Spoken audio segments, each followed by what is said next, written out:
মাত্র শাব্দিকভাবে আলহামদুলিল্লাহ বলার দ্বারাই শুকরিয়া আদায় হয় না, বরং যেই নেয়ামতটা আল্লাহ তাআলা দিয়েছেন ওই নেয়ামতের যথাযথ কদর করার মাধ্যমেই ওই নেয়ামতের শুকরিয়া আদায় করা হয়। অনুরূপভাবে অনেক মানুষ মনে করে আস্তাগফিরুল্লাহ পড়লেই মনে হয় গুনাহ মাফ হয়ে যায়। এই চিন্তা করে এক ব্যক্তি সারা হায়াত বলে 60 বছর শুধু মানুষের মেরে খাইছে। সম্পদের পাহাড়, কক্সবাজারে বাড়ি, চট্টগ্রামের বাড়ি, ঢাকায় বাড়ি, মানুষের সম্পদ মেরে খেয়ে সম্পদের পাহাড় গড়েছে। একদিন বয়ানের মধ্যে শুনতেছে উলামায়ে কেরাম বয়ান করতেছে, বলে যার হজ্জে মাবরুর নসিব হয়ে যায় ওই ব্যক্তি কেমন যেন সদ্য ভূমিষ্ঠ শিশুর ন্যায় প্রত্যাবর্তন করে ফিরে আসে। এখন চিন্তা করতেছে সারা জীবন পাপ তো কম করলাম না, মানুষেরটা তো কম মেরে খেলাম না, এক কাজ করি, হজ যদি কবুল হয়ে যায় তাহলে তো সব গুনাহ মাফ হয়ে যাবে। এই চিন্তা করে সে হজে চলে গেল। এখন প্রতি বছর হজে যায়, 2-3 মাস পর পর উমরায় যায়। আবার ওই মক্কা শরীফ মদিনা শরীফের আশেপাশের দোকানগুলোতে 1000 দানাওয়ালা তসবিহ পাওয়া যায়। দেখছেন না আপনারা? অনেকে নিয়ে আসে না 1000 দানার তসবিহ। এখনো চিন্তা করছে আস্তাগফিরুল্লাহ পড়লে তো সব গুনাহ মাফ হয়ে যাবে, এক কাজ করি অতীতের গুনাহ হজের দ্বারা মাফ হবে, সাথে সাথে 1000 দানার একটা তসবিহ নিয়ে যাই, সারাদিন শুধু আস্তাগফিরুল্লাহ পড়ে। আগে মসজিদে ঢুকতো না, এখন মসজিদ থেকে বাইর হয় না, শুধু সারাদিন আস্তাগফিরুল্লাহ পড়ে। বলেন তো এই লোকটা যদি দৈনিক ওই তসবিহ 1000 বার খতম দেয়, 1000 বছরও যদি সে হায়াত পায়, বান্দার হক নষ্ট করার যে পাপ, যেই গুনাহ, আস্তাগফিরুল্লাহ পড়ার মাধ্যমে এই গুনাহ মাফ হবে নাকি? জোরে বলেন মাফ হবে? তাহলে বুঝতে হবে যে কোন পাপ কোনটা করলে মাফ হয়। এজন্য তাওবা কবুলের জন্য যেমন আস্তাগফিরুল্লাহ পড়লেই হয় না, এরও একটা পদ্ধতি আছে। নেয়ামতের শুকরিয়া এটা শুধু মুখ দিয়ে বললেই হয় না, বলে এরও পদ্ধতি আছে। একজন টাকার মালিক হইছে অনেক, আল্লাহ তাআলা বানাইছে টাকার মালিক, হালাল পন্থায় উপার্জন করে অনেক সম্পদের মালিক হইছে, নেয়ামত। এখন সে শুধু তসবিহ দানা নিয়ে বলে আলহামদুলিল্লাহ আলহামদুলিল্লাহ আলহামদুলিল্লাহ, কিন্তু তার এই সম্পদের উপরে যাকাত আছে, সে যাকাত দেয় না, মানুষকে দান সাদকা করে না। বলেন তো সম্পদ আছে আলহামদুলিল্লাহ বলে, যাকাত দেয় না, গরিব অসহায়দেরকে দান সাদকা করে না, এই সম্পদ নামক নিয়ামতের শুকরিয়া শুধু আলহামদুলিল্লাহ বললে আদায় হবে নাকি? তাহলে কি করতে হবে?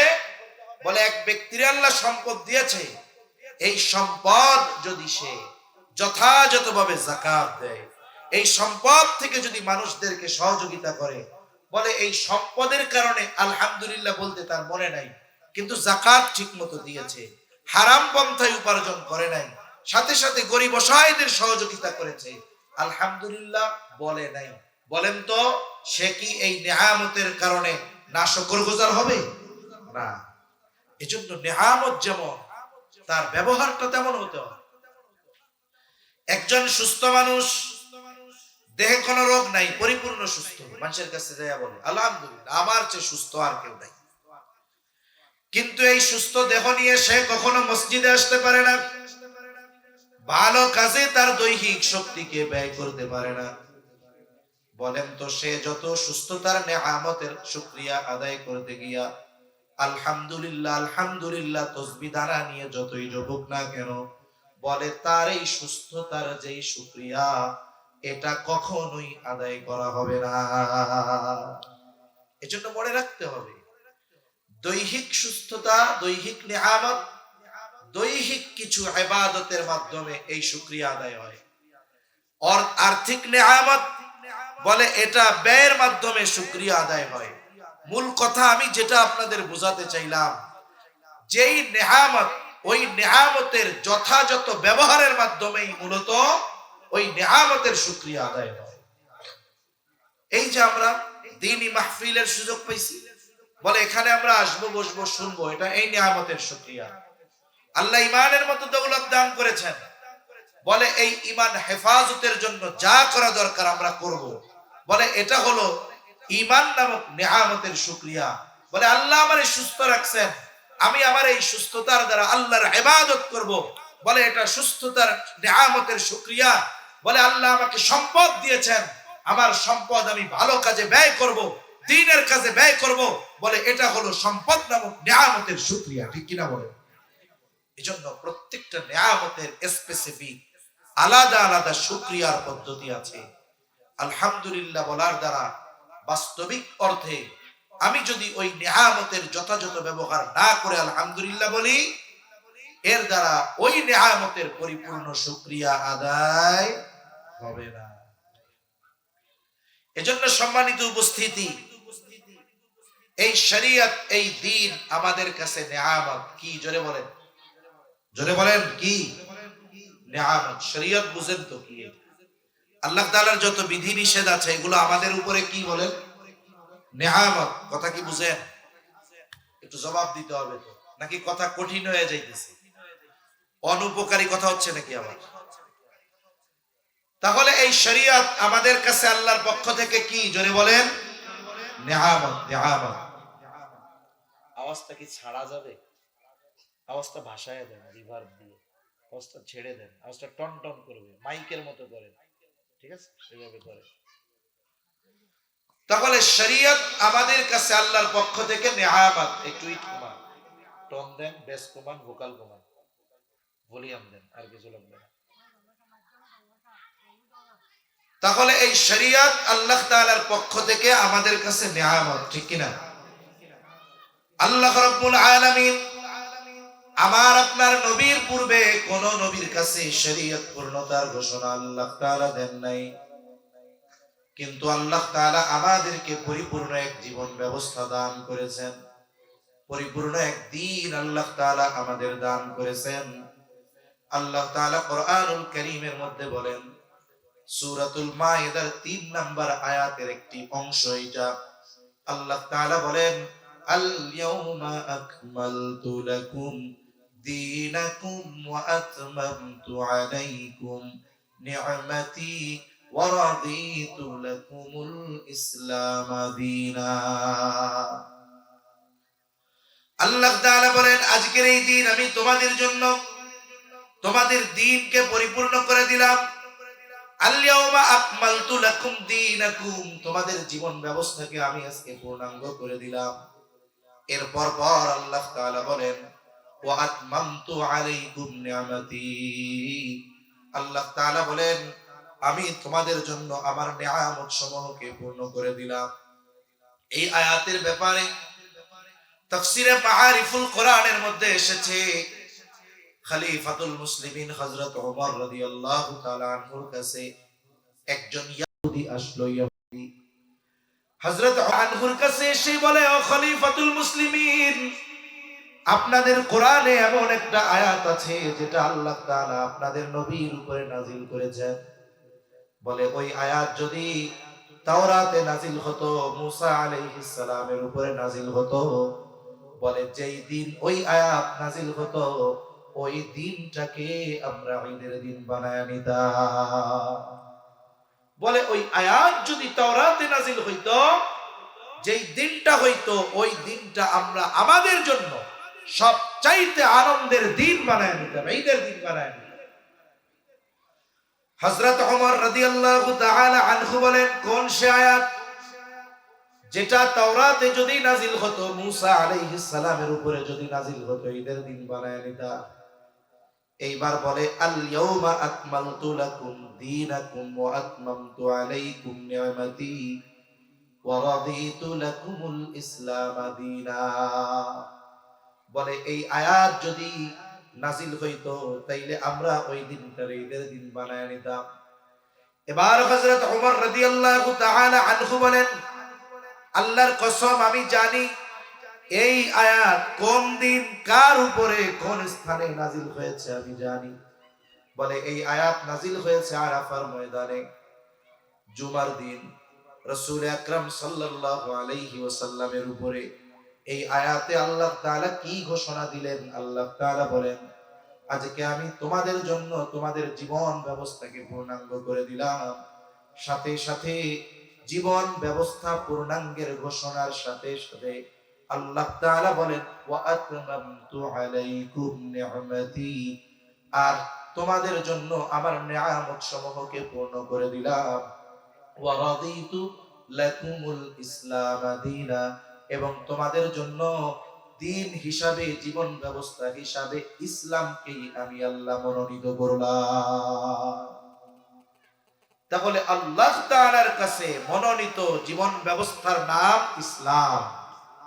আল্লাহর কাছে একমাত্র কেবলমাত্র মনোনীত গ্রহণযোগ্য জীবন ব্যবস্থার নাম কি? জোরে বলেন, আরো জোরে বলেন কি? জানেন তো সবাই, নাকি? বলেন তো ইসলাম আমাদের জন্য নেয়ামত কিনা? জোরে বলেন নেয়ামত কিনা? বলেন তো এখন যদি তসবিহ একটা নিয়ে কইছে ওরে আল্লাহ আমার দ্বীন ইসলাম, আলহামদুলিল্লাহ আলহামদুলিল্লাহ আলহামদুলিল্লাহ, কিয়ামত পর্যন্ত হায়াত পেয়ে কেউ যদি শুধু আলহামদুলিল্লাহ বলে, কিন্তু ইসলামের আলোকে ব্যক্তিগত জীবন ব্যবস্থা, পারিবারিক জীবন ব্যবস্থা, রাজনীতি, অর্থনীতি, সমাজনীতি, পৌরনীতি, রাষ্ট্র ইসলামের আলোকে যদি পরিচালিত না করে, করার প্রচেষ্টা না করে, আল্লাহর কসম ইসলাম নামক নিয়ামতের শুকরিয়া আদায় হবে না। এটা মনে রাখতে হবে আমাদের। এই ইসলাম এটা দুনিয়ায়ও লাগবে, কবরেও লাগবে। লাগবে কি লাগবে না? কবরে সবাইরে প্রশ্ন করবে না তিনটা করে? জানা আছে নি তিন প্রশ্ন কি? সবাইকে তিনটা করে প্রশ্ন করবে। কবরের তিন প্রশ্ন আমাদের সকলের জানা। বলে দুনিয়ার পরীক্ষার হলের প্রশ্ন কেউ যদি একটু লেখাপড়া করে, সে পরীক্ষার হলে গিয়ে প্রশ্নের জবাব দিয়ে দিতে পারে। বলে অনেক দুষ্ট ছেলে আছে লেখাপড়া করে না, নকল নিয়ে যায়, নকল। হলের মধ্যে গিয়া দেখে 10 প্রশ্নের 8টাই তার কমন, তাই টেনশন দিয়ে রাখ। পরীক্ষার হল, ওইখানে গিয়ে প্রশ্ন জানা যায়। বলে যেই পরীক্ষার প্রশ্ন হলে যাওয়ার আগে জানা যায় না, ওই পরীক্ষা বাস্তবেই সহজ। কিন্তু যেই পরীক্ষার প্রশ্ন হলে যাওয়ার আগে জানায় দেওয়া হয়, বলে বাস্তবিক অর্থ হলো জায়গা মতো গিয়ে এই প্রশ্নের জবাব দেওয়া বাস্তবেই কঠিন। কবরে যে তিন প্রশ্ন করা হবে, তিরমিজির বর্ণনা। 1 নাম্বার প্রশ্ন হবে মার রাব্বু, তোমার রব কে? 2 নাম্বার প্রশ্ন ওমা দীনুক, তোমার দিন কি? 3 নাম্বার প্রশ্ন নবীকে দেখায় বলা হবে মা হাদার রাজুলুল্লাযী বুইসা ফীকুম, এই ব্যক্তিকে যাকে তোমাদের কাছে প্রেরণ করা হয়েছিল। অথবা বলা হবে ওমান নবিয়ুক, তোমার নবীকে। এইখানে আমার মনে হয় এমন একটা লোক নাই যে এই লোকটা এই 3 প্রশ্নের জবাব পারবে না। যারা প্রাপ্তবয়স্ক, ছোটদের কথা বাদ দেন, 10 বছরের বেশি এই জায়গায় যারা আছেন, এরকম কেউ আছেন যে না হুজুর এই 3 প্রশ্নের জবাব আমার জানা নাই? আছেননি কেউ? কথা বলেন, আছেন? সবাই পারি আমরা। এখন যদি মনে করি পারি যেহেতু, তাহলে জিজ্ঞাসা করলে জবাব দিতে অসুবিধা কোথায়? অথবা কেউ যদি এই চিন্তা করে যে পরীক্ষার হলে তো নকল নিয়ে গেলে মাঝে মধ্যে প্রশ্নে যেগুলো আসে ওগুলো কমন বেঁধে যায়, তখন আর টেনশন থাকে না। কেউ যদি চিন্তা করে ওই সময় ভুলা যায় নাকি, মরার আগে যদি ওসিয়ত করে যায়, মরার সময় এই 3 প্রশ্নের জবাব লেখা সুন্দর মতো কাফনের মধ্যে দিয়ে দিস, আমি যদি ভুলাও যাই কাগজ দেখা দেখা বইলা দিব যে এই 3 প্রশ্ন তুমি করবা, এর জবাব এটা। বলেন তো কবরে নকল নিয়ে গেলে জবাব দেওয়া সম্ভব?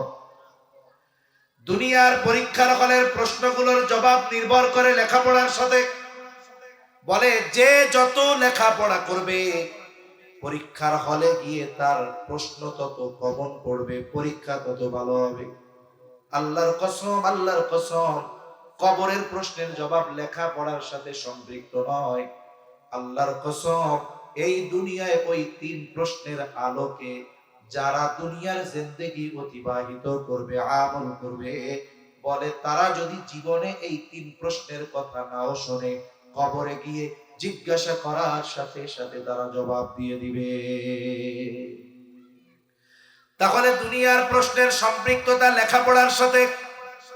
আর কবরের প্রশ্নের জবাবের সম্পৃক্ততা আমলের সাথে বলে এই তিন প্রশ্নের আলোকে আমরা দুনিয়ার জমিনে আমল করি নাই, যতই পড়ি জবাব দেওয়ার উপায় নাই। প্রথম প্রশ্ন, আমার রব্বু, তোমার রবকে বলেন তো, আমাদের রবকে জোরে বলেন। এত আস্তে নিয়ে আল্লাহর নাম কইলেন, জোরে বলেন রবকে, আরো জোরে বলেন কে। এখন এই জবাবটা আমি যদি কবরে দিতে চাই, আমরা যদি দিতে চাই, কি করতে হবে? শুধু রব বললে হবে না। আল্লাহ তাআলা বলেন, ইন্নাল্লাযীনা ক্বালু রাব্বুনাল্লাহ সুম্মা ইসতাকামু।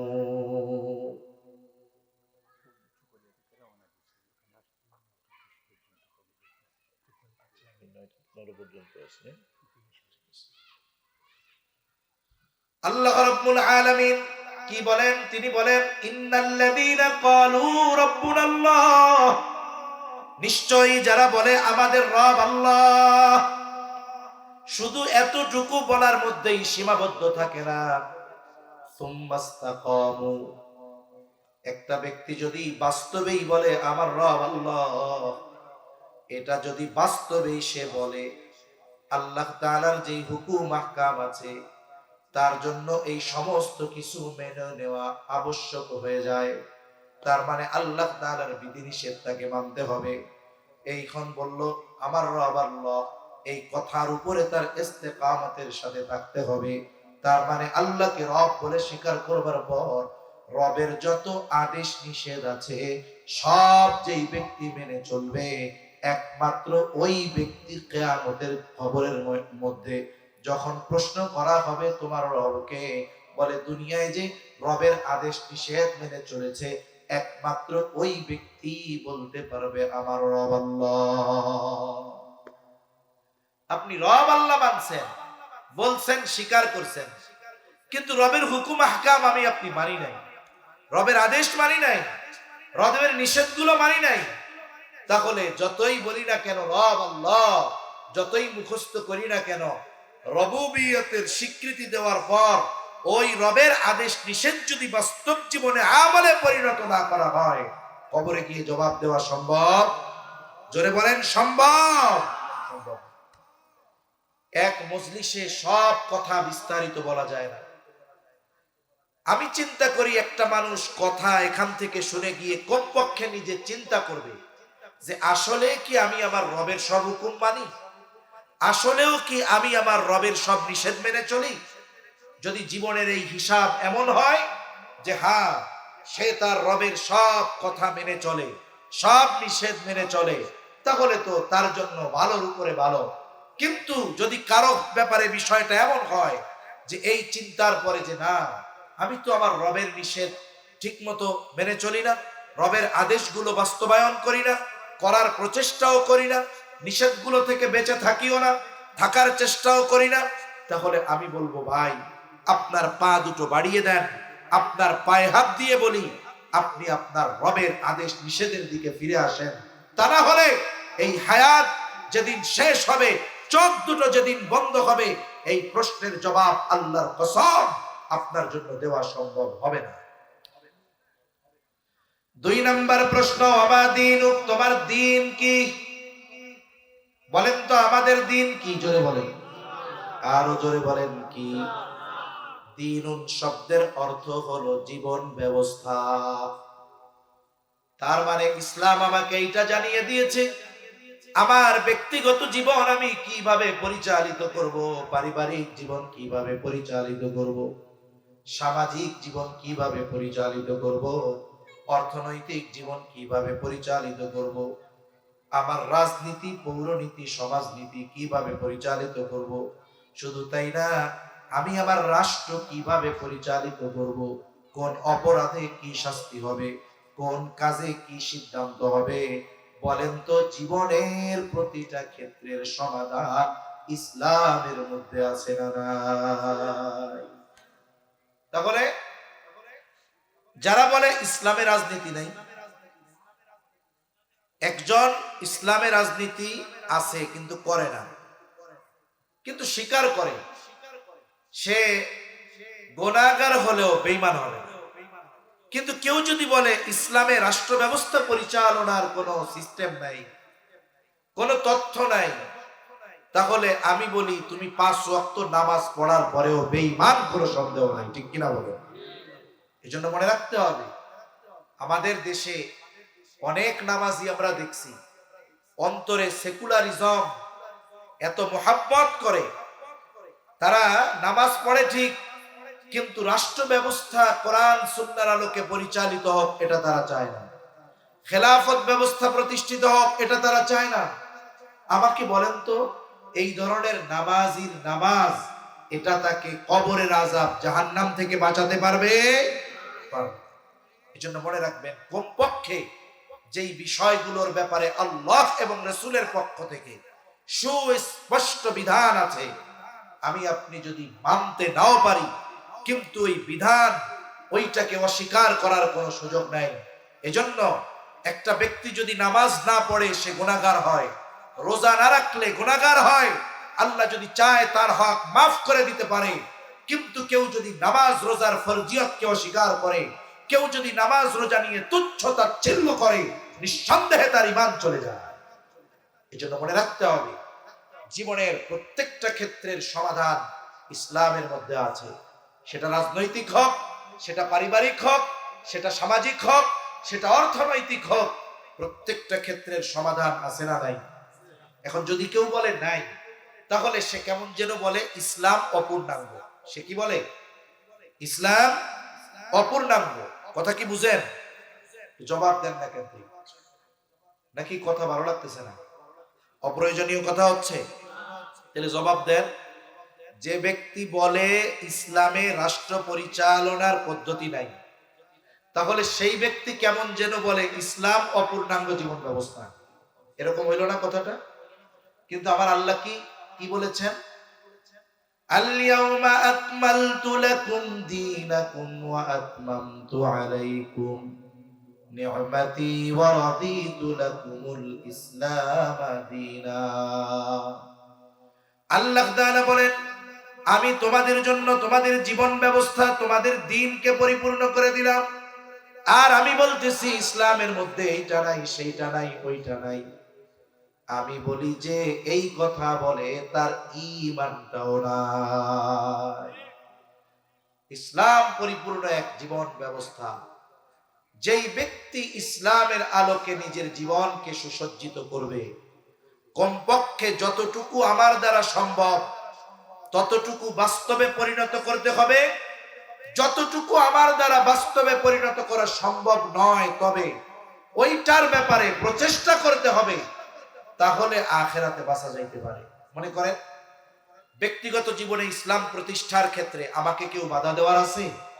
আমি যদি দাড়ি রাখি, আমি যদি 5 ওয়াক্ত নামাজ পড়ি, আমি যদি সুন্নাতের আলোকে চলি, আমাকে বাধা দেওয়ার কেউ আছে? সাথে সাথে আমি আমার পরিবারকে যদি দ্বীনের উপরে চালাই, আমাকে বাধা দেওয়ার কেউ আছে? কেউ নাই। তাহলে কমপক্ষে আমি ব্যক্তিগত জীবনে, পারিবারিক জীবনে পরিপূর্ণ ইসলাম মেনে চলার অধিকার আমার আছে। হ্যাঁ, রাষ্ট্রীয়ভাবে ইসলাম প্রতিষ্ঠা যদি করতে চাই, আমার দ্বারা সম্ভব নয়, তবে আমার ইচ্ছা, আল্লাহ আপনি যদি তৌফিক দেন, রাষ্ট্রীয়ভাবে যদি ইসলাম প্রতিষ্ঠা হয়, তাহলে এটা আমাদের জন্য ভালো। সাথে সাথে আমার জায়গা থেকে আমি যদি ইসলাম প্রতিষ্ঠার জন্য আমার ব্যক্তিগত জীবনে, আমার পারিবারিক জীবনে, আমার সামাজিক জীবনে আমি যদি আমার চেষ্টা অব্যাহত রাখি, সাথে সাথে আশা রাখি যে আল্লাহ যদি সহযোগিতা করে হবে, আমার এই আশার কারণে, প্রচেষ্টা করার কারণে হয়তো কিয়ামতে আল্লাহর কাছে মাপ পাওয়া যাইতে পারে। এজন্য যতটুকু দ্বীন মানার ক্ষেত্রে কোনো বাধা নাই, এতটুকু যদি না মানি, কিয়ামতে বাঁচার কোনো উপায় নাই। আপনার ঘরের মা বোনেরা তারা যদি পর্দা করে চলে, কেউ তাদের বাধা দেওয়ার আছে? কেউ বাধা দেওয়ার নাই, কিন্তু তারা পর্দা করে না। তার মানে ইসলামের এই বিধানকে আমলে পরিণত করার সুযোগ থাকার পরেও তারা করতেছে না। এ ব্যাপারে আল্লাহ ছাড় দিবেন না। এজন্য যতটুকু ইসলাম আমার আপনার জীবনে, বাস্তবিক জীবনে প্রয়োগ করার সুযোগ আছে, এতটুকু করতে হবে। বাকি যতটুকু বাস্তবিক জীবনে প্রয়োগ করার সুযোগ নাই, তবে প্রচেষ্টার সাথে সাথে ইচ্ছা রাখতে হবে যে এ বাংলাদেশ সহ গোটা পৃথিবী কোরআন সুন্নাহর আলোকে পরিচালিত হোক, এই ইচ্ছা যদি না থাকে কিয়ামতের ময়দানে আল্লাহর কাছে ধরা পড়া লাগবে। এবং যারা ইসলাম প্রতিষ্ঠার জন্য প্রচেষ্টা করে এদের সমর্থন দিতে হবে, তা না হলেও ধরা পড়তে হবে। কমপক্ষে যদি এইভাবে আমরা জীবনটা চালাইতে পারি, কবরে যদি প্রশ্ন করে আমার দিন, আশা করা যায় জবাব দেওয়া যাবে যে আমার দিন ইসলাম। কমপক্ষে আমি তো আমারটুকু মেনে চলার চেষ্টা করেছিলাম, আমি তো বাকি সমস্ত কিছু প্রতিষ্ঠিত হোক এ ব্যাপারে ইচ্ছুক ছিলাম। আল্লাহর কাছে হয়তো জবাব দেওয়া যাবে, কবরে হয়তো জবাব দেওয়া যাবে আমার দিন ইসলাম। আর যদি আমি বেপরদায় চলে নামাজ না পড়ে নিজে যতটুকু দিন মানতে পারি হারাম হালাল থেকে না বেঁচে আমি যদি কবরে যাই, আমার দ্বারা জবাব দেওয়া সম্ভব নয় যে আমার দিন ইসলাম। এজন্য যতটুকু দিন মেনে চলা সম্ভব আমরা মানব তো ইনশাআল্লাহ। এজন্য কি দরকার বলে, মসজিদগুলো সময়ের সাথে সাথে মুসল্লি হারা হইতেছে। যদি মানুষ দিন মানত তাইলে সময়ের সাথে সাথে মসজিদের কাতারগুলো আরো ভর্তি হতো, ঠিক কিনা বলেন? এজন্য এই যুবকদের প্রতি আমার অনুরোধ থাকবে যে আপনারা বছরে একটা মাহফিল করার মাধ্যমে, কিছু সামাজিক কর্মকাণ্ড করার মাধ্যমে আপনাদের এই বিষয়টাকে সীমাবদ্ধ রাখলে হবে না। বরং যেই তরুণ যুবকেরা আছেন আপনাদের উদ্দেশ্য তো এমন হবে যে আমরা আমাদের এলাকার যুবক তরুণ যারা আছে এরা একজনও যেন বেনামাজি না থাকে, এই ব্যবস্থাপনাও গ্রহণ করা দরকার, ঠিক কিনা বলেন? আপনি এই একটা মাহফিল দেওয়ার চাইতে, আল্লাহর কসম করলে ভুল হবে না, একটা মাহফিল দেওয়ার চাইতে আপনারা যদি দুইটা মানুষকে নামাজি বানাতে পারেন, এইরকম হাজার মাহফিলের চাইতেও অতি উত্তম প্রতিদান আল্লাহ আপনাদের দিবে। এজন্য এই দ্বীনি মজলিসগুলো কায়েম করার সাথে সাথে সমাজের মানুষগুলো কিভাবে দ্বীনমুখী হয় এই প্রচেষ্টাও প্রত্যেকটা এই ধরনের যুব সংগঠনদের করা দরকার আছে না নাই? যুবকরা যদি ঐক্যবদ্ধ হয় যে আমাদের ছোট ভাই যারা আছে, তরুণ যারা আছে, একটাও বেনামাজি থাকতে পারবে না। প্রত্যেক বাড়ির যিনি তরুণ যুবক নামাজি, ওর আন্ডারে থাকবে এই 10 জন। নামাজ না পড়লে খোঁজ নেওয়া হবে, কেন আসো নাই, কেন যাও নাই। যদি এইরকম একটা সমাজ হয়েই যায়, একটু চিন্তা করেন তো ওই সমাজটা কত সুন্দর হবে। যেই সমাজে ফজরের আজান হলো, একেবারে বুড়া বুড়া সবাই ঘুম থেকে উঠে গেল, যুবক তরুণ ঘুম থেকে উঠে গেল। জুমার দিন যেমন জুমার নামাজে মসজিদ ভরপুর, ফজরের নামাজ ওই রকম মসজিদ ভরপুর হবে। একটু চিন্তা করেন তো ওই পরিবেশটা কত সুন্দর হবে। যখন ফজরের পরে রাস্তা দিয়ে মুসল্লিরা হাঁটবে, মানুষের ঘরে ঘরে কোরআন তিলাওয়াত হবে, মসজিদের মধ্যে আমাদের ছোট ছোট সোনামণিরা মক্তবে কায়দা পড়বে, কোরআন শিখবে। একটু চিন্তা করেন যে এই পরিবেশটা যদি বাস্তবে পরিণত হয়, আল্লাহর কসম আত্মার প্রশান্তি লাভ করা যাবে, ঠিক কিনা বলে? তাহলে পরিপূর্ণ দিন যদি না মানে তাহলে কবরে জবাব দিতে পারবে না দিন আমার ইসলাম। 3 নাম্বার প্রশ্ন নবীকে দেখায় বলা হবে, মা হাদার রাজুলুল্লাযী বুইসা ফীকুম, ওই ব্যক্তিকে যাকে তোমাদের কাছে প্রেরণ করা হয়েছিল।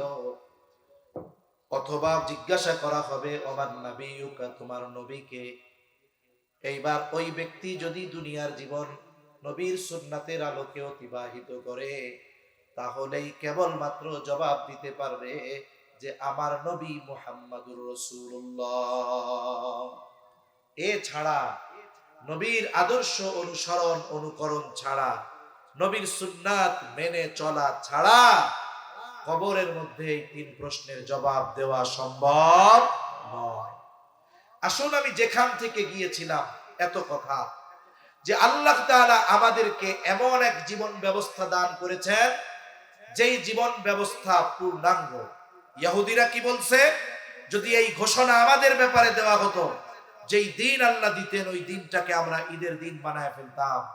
কিন্তু আফসোস, আমরা এক পরিপূর্ণ জীবন ব্যবস্থা পাওয়ার পরেও, আল্লাহ প্রদত্ত জীবন ব্যবস্থা পাওয়ার পরেও এই জীবন ব্যবস্থার আলোকে আমরা আমাদের জীবনকে সুসজ্জিত করতেছি না। এটা আমাদের জন্য আফসোসের বিষয়, ঠিক কিনা বলেন? এখন আসেন, এই আয়াতাংশে একটা গুরুত্বপূর্ণ মেসেজ আছে। আল্লাহ তাআলা এই জায়গায় বলেছেন, আল ইয়াউমা আকমালতু লাকুম দীনাকুম ওয়া আতমামতু আলাইকুম নি'মাতি। আল্লাহ তাআলা দিন পরিপূর্ণতার ঘোষণার সাথে সাথে নিয়ামতের পরিপূর্ণতার ঘোষণা দিয়েছেন। কেন? বুজুর্গানে দিন বলেন, যেই মানুষগুলো পরিপূর্ণ দিন মেনে চলবে, শুধুমাত্র কেবলমাত্র একমাত্র তারাই আল্লাহর পরিপূর্ণ নিয়ামত ভোগ করতে পারবে। তাহলে আল্লাহর পক্ষ থেকে আমরা নিয়ামত পাবো কতটুকু?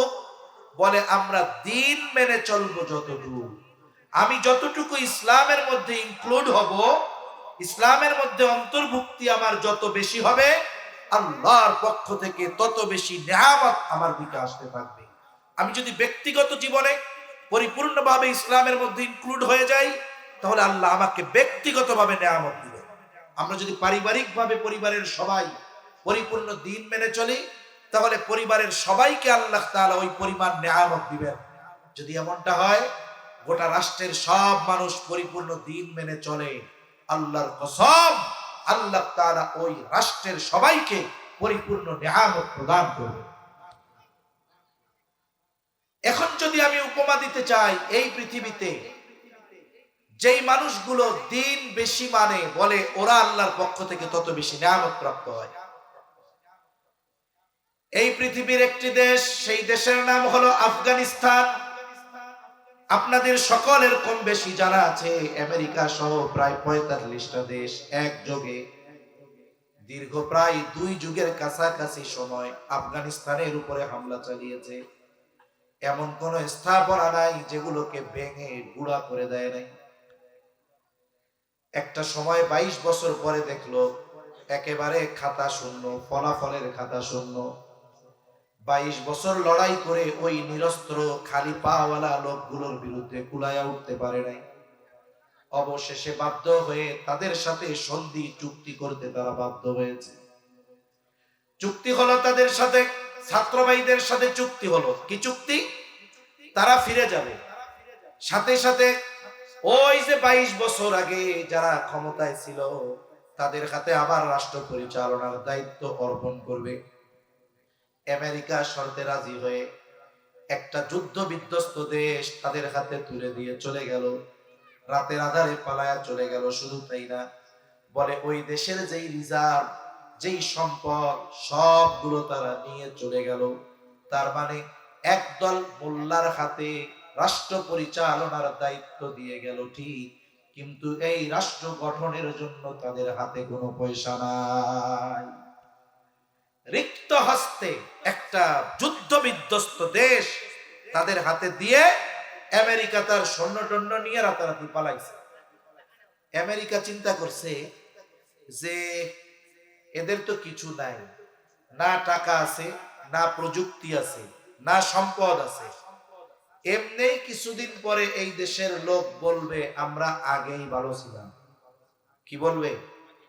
আগেই ভালো ছিলাম। মাঝে মধ্যে কিছু লোক দেখেন না ফেসবুকে লেখে, বাস্তবেই কয় এখন যে পরিস্থিতি আগেই ভালো ছিলাম। এরকম লেখার লোক মনে হয় আপনারা পান নাই, পাইছেন না? কি লেখে? আগেই ভালো ছিলাম। মরিচের দাম 200 টাকা কেজি, কয় আগেই ভালো ছিলাম। গত বছর তো 1200 টাকা করে কেজি খাইছি আমরা। তো যাই হোক, ওরা চিন্তা করছে যে মোল্লাদের হাতে দিছি, এরা তো আধুনিক না, এরা এই দেশ পরিচালনা করতে পারবে না। এমনিই মানুষেরা বলবে আগেই ভালো ছিল। কিন্তু এই দেশের পরিচালনা যাদের হাতে দেওয়া হয়েছে, এদের সম্পদ নাই, রিজার্ভ নাই, কিন্তু এই মানুষগুলো ছিল এই পৃথিবীর সবচাইতে বড় প্রকৃত ইমানদার আর মুত্তাকি। ঠিক কিনা বলে? তাদের হয়তো সম্পদ ছিল না, জাগতিক আসবাব ছিল না, কিন্তু ঈমানের মতো দৌলত তাদের ছিল। ঈমানি কুওয়াত যদি তাদের না থাকতো, এই 45টা রাষ্ট্রের পৃথিবীর সর্বাধুনিক সামরাস্ত্রের বিরুদ্ধে 2 যুগ তাদের টিকে থাকা এটা ছিল অসম্ভব। ঈমানের জোরে তারা টিকে থাকছে। আপনারা আমার কাছে মনে হতে পারে আধুনিক বিশ্বে যে এটা কিভাবে পসিবল। বাস্তবিক অর্থ আমরাও যদি সেই ঈমান আর তাকওয়া অর্জন করতে পারি, সংখ্যায় যদি কম হই, আমরা যদি 15 কোটিও হই, আমাদের পাশের 150 কোটির কেউ যদি আক্রমণ করে, ঈমানি শক্তি যদি আল্লাহর কসম আমাদের ঠিক থাকে, সংখ্যায় যত বেশি হোক না কেন ঈমানের কাছে পরাজিত হতে তারা বাধ্য হবে, কোনো সন্দেহ নেই। আমাদের ইতিহাস, বদরের ইতিহাস, যেখানে 1000 সশস্ত্র সমরস্ত্রে সুসজ্জিত 1000 কাফেরের বিরুদ্ধে লড়াইতে গেছে 313 জন। প্রচন্ড গরম, ওই বছর রোজা ফরজ হয়েছে। সংখ্যায় যদি কম হয়, অস্ত্রের দিক দিয়ে যদি বলবান হয়, তাহলে কোনো ব্যাপার না। কিন্তু মুসলমান সংখ্যায় 3 ভাগের 1 ভাগ। আবার অবস্থা কি? সর্বোচ্চ 3, 4, 5টা তলোয়ার তাদের কাছে, ঘোড়াও নাই, তীর বর্ষা নাই, লৌহ বর্ম নাই, যে অস্ত্রের আঘাত আসলে এই লৌহ বর্মের দ্বারা তাদের দেহ সুরক্ষিত থাকবে, কিছুই নাই। বলে খালি পায়ে হাতের মধ্যে পাথর নিয়ে রোজা রেখে প্রচন্ড গরমে 1000 সশস্ত্র কাফেরের বিরুদ্ধে লড়াই করতে গেছে 313 জন। বলে যদিও তাদের কাছে অস্ত্র ছিল না, কিন্তু ওই 313 জনের ঈমানি পাওয়ার এত ছিল, আমার তো মনে হয় ওই সময় যদি গোটা পৃথিবী 313 জনের বিরুদ্ধে লড়াই করত, তাদের এই ঈমানি শক্তির কাছে তারা পরাজিত হয়ে যাইত। এজন্য মুসলমানদের মূল পাওয়ার হলো ঈমানের। এটা আমরা হারাই ফেলছি। এটা আমাদের জন্য বড় দুঃখের বিষয় যে আমাদের মূল শক্তির উৎস যেটা, এটা আমরা দুর্বল করে ফেলেছি। আফগানিস্তানের হাতে ক্ষমতা দিয়ে চলে গেছে যে এদের তো পয়সা নাই, কেমনে চালাবে? কিন্তু এই মানুষগুলো ঈমানের দিক দিয়ে এই পৃথিবীর সর্বোচ্চ স্তরের মানুষ, একথা বললে ভুল হবে না। তাকওয়ার দিক দিয়ে সর্বোচ্চ স্তরের মানুষ, একথা বললেও ভুল হবে না। আর আমার রবের ওয়াদা হলো, আল্লাহ তাআলা বলেন, ওয়ালাউ আন্না আহলাল কুরা আমানু ওয়াত্তাকাউ লাফাতাহনা আলাইহিম বারাকাতিম মিনাস সামাই ওয়াল আরদ। আল্লাহ তাআলা বলেন, ওই জনপদের অধিবাসী যদি ঈমান আনে আর মুত্তাকি হয়ে যায়, লাউ আন্না আহলাল কুরা আমানু ওয়াত্তাকাউ, আল্লাহ তাআলা 2টা শর্ত দিয়েছেন। কয়টা শর্ত জোরে বলেন? যদি ওই জনপদের অধিবাসীরা ঈমান আনে, কাদের মতো? বলে মুনাফিক মার্কা ঈমান আনলে হবে না, ঈমান আনতে হবে কাদের মতো? বলে সাহাবায়ে কেরামের মতো। এই জন্য আল্লাহ তাআলা সাহাবায়ে কেরামের ঈমানের উপমা দিয়ে মুমিনদেরকে জানান, ইয়া আইয়ুহাল্লাযীনা আমানু আমিনু কামা আমানান নাস। হে ঈমানদারেরা, তোমরা ঈমান আনো কাদের মতো? বলে ওই ধরনের মানুষদের মতো। ওই ধরনের মানুষগুলো কারা? বলে এর দ্বারা উদ্দেশ্য সাহাবায়ে কেরামের মতো তোমরা ঈমান আনো। যেমনি ভাবে মানুষেরা ঈমান এনেছে, বলে এই মানুষগুলো কারা? বলে সাহাবায়ে কেরাম। আমাদেরকে উদ্দেশ্য করে আল্লাহ তাআলা বলেন, তোমরা তো ঈমানদার, কিন্তু ঈমান ওই মানুষগুলোর মতো আনো, তথা সাহাবায়ে কেরামের মতো ঈমান আনো। ওই ঈমান যদি আমরা অর্জন করতে পারি, সাহাবায়ে কেরামের মতো যদি তাকওয়া অর্জন করতে পারি, আল্লাহ তাআলার নির্দেশ, আল্লাহ তাআলার ঘোষণা, তাহলে কি হবে? লাউ আন্না আহলাল কুরা আমানু ওয়াত্তাকাউ। ঈমান কাদের মতো? বলে সাহাবায়ে কেরামের মতো দৃঢ় ঈমান।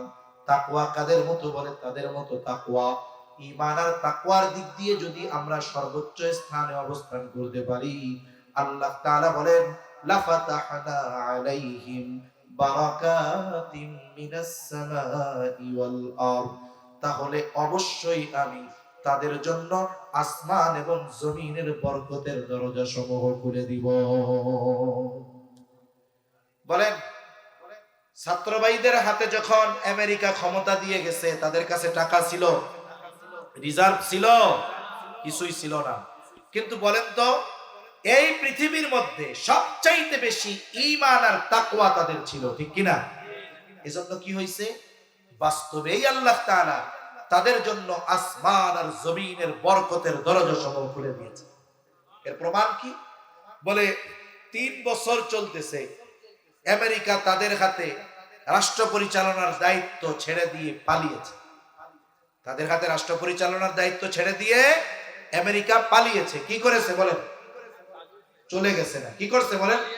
পালিয়েছে। এখন এই 3 বছরের মাথায় কি হলো? এদের অর্থনৈতিক উন্নতির অবস্থা জানেন? আল্লাহু আকবার। এই পৃথিবী সবচাইতে সর্বাধুনিক গাড়ি আবিষ্কার করতেছে এই পাগড়ি মাথায় দেওয়া লোকরা, যাদের আমরা মনে করি মোল্লার দোর মসজিদ পর্যন্ত। বলে তাদের তত্ত্বাবধানে কি হচ্ছে? বলে পৃথিবীর সর্বাধুনিক প্রযুক্তি সম্পন্ন গাড়ি তৈরি হচ্ছে। এরপরে কি হলো? আমেরিকা তো থাইকা গেছে, এদের হাতে ক্ষমতা। অল্প কিছুদিনের মধ্যে আল্লাহ সুবহানাহু ওয়া তাআলা তাদেরকে তেলের খনি দিয়ে দিয়েছে। এটা হলো তরল সোনা। এই পৃথিবী তারাই পরিচালনা করার শক্তি রাখে। বলে কারা? যাদের হাতে দুটো জিনিস আছে, একটা হলো স্বর্ণ আর একটা তরল স্বর্ণ। বলে এটা হলো তেল। মনে রাখতে হবে, আফসোস লাগে এই কথাগুলো যখন চিন্তা করি। এই দুইটা জিনিস পরিপূর্ণ আল্লাহ মুসলমানদের দিয়েছিলেন, কিন্তু আফসোস পশ্চিমাদের গোলামীর জিনজিরে আবদ্ধ হয়ে যাওয়ার কারণে পৃথিবী পরিচালনার যেই জিনিস দরকার এদের হাতে থাকার পরেও এরা পশ্চিমাদের গোলাম হিসাবে এই পৃথিবীতে বেঁচে আছে। ঠিক কিনা বলেন? এই ধরনের বিলাসিতার সাথে পশ্চিমাদের গোলামি করে বেঁচে থাকার চাইতে নিজের গর্দান কাফেরদের সামনে দিয়ে দেওয়া আহ্বান। ঠিক কিনা বলেন? এরকম বেঁচে থাকার মধ্যে সার্থকতা নাই, যেখানে আপনাকে গোলামীর জিনজিরে আবদ্ধ হয়ে বেঁচে থাকতে হবে। এমন বেঁচে থাকার সার্থকতা নাই, এমন বিলাসিতার সার্থকতা নাই যে আমার ফিলিস্তিনের অবরুদ্ধ গাজার মুসলমানদেরকে নির্বিচারে হত্যা করা হবে আর তোমরা একটা কথাও বলতে পারবে না আমেরিকার বিরুদ্ধে, ইসরায়েলের বিরুদ্ধে। তোমাদের বেঁচে থাকার চাইতে মরে যাওয়া ভালো। ঠিক কিনা বলেন? কেন বেঁচে আছো তোমরা? এই পৃথিবীর 50-এর অধিক দেশ ইসলামিক কান্ট্রি আছে, তাদের সংগঠন আছে ওআইসি। আফসোস এখান থেকেও একটা বড় ধরনের কোন ভূমিকা এখন পর্যন্ত আমরা দেখলাম না। 2 বছর 2.5 বছরের কাছাকাছি হয়ে গেল প্রায় অবরুদ্ধ গাজার উপরে এখনো কত জুলুম অত্যাচার চলতেছে। আফসোসের কথা, জালেমদের প্রতিবাদ তো বহু দূরের কথা, এই মাজলুমদের জন্য উল্লেখযোগ্য কোন সহযোগিতাও ওই বিলাসী জালেমদের থেকে যায় নাই। ঠিক কিনা বলেন? আফসোস লাগে আমাদের, আফসোস লাগে। এখনই আফগানিস্তান এদের হাতে দায়িত্ব দিয়ে তারা পালিয়ে চলে গেছে। আল্লাহ তাআলা তাদেরকে পৃথিবী পরিচালনার জন্য যেটা দরকার তেলের খনি দিয়ে দিয়েছে। এখন এটা উত্তোলন করবে কারা? বলে যারা এর প্রযুক্তি দিবে তাদেরকে এর থেকে একটা অংশ দেওয়া লাগবে। আল্লাহ তাআলা এই মানুষগুলার মেধা কেমন দিয়েছে, তাদের দেশীয় প্রযুক্তিতে তারা তেল উত্তোলনের ব্যবস্থা শুরু করে দিয়েছে। শুধু তাই না, আগামী বিশ্বের সবচাইতে ধনী হবে তারা। বলে ইউরেনিয়াম যাদের কাছে থাকবে, আফগানিস্তানের পাহাড় গুলাতে, প্রত্যন্ত অঞ্চল গুলাতে এক ধরনের লিথিয়াম আছে ব্যাটারি বানানোর জন্য। মাঝে মধ্যে হয়তো আপনারা ফেসবুকে শুনেন যে আমাদের ব্যাটারি গুলো এখন একবার চার্জ দিলে 2-1 দিন পরে আবার চার্জ দেওয়া লাগে, কিন্তু ওই জিনিসটা দিয়ে যদি ব্যাটারি বানানো হয়, একবার চার্জ দিলে ওই ব্যাটারির চার্জ একটা মানুষ গোটা হায়াতেও শেষ করতে পারবে না। এই যেই বস্তুটার দ্বারা এটা হবে, এটা আল্লাহ আফগানিস্তানে দিয়েছে। সুবহানাল্লাহ বলেন। আগামী পৃথিবীর পরিচালনার জন্য যা দরকার আল্লাহ এদেরকে দিয়েছে। কিসের বদৌলতে পাইলো? বলে ঈমান আর তাকওয়ার বদৌলতে। এই মানুষগুলো ঈমানদার আর মুত্তাকি হওয়ার কারণে তারা তাদের রাষ্ট্রকে কোরআন সুন্নাহর আলোকে পরিচালনা করার সর্বোচ্চ প্রচেষ্টা করতেছে। এজন্য কি হচ্ছে? নারী পুরুষের মধ্যে ফ্রি মিক্সিং যেন না থাকে, পাপাচার থেকে যেন তরুণ যুব সমাজ বাঁচতে পারে, এজন্য সব ধরনের ব্যবস্থা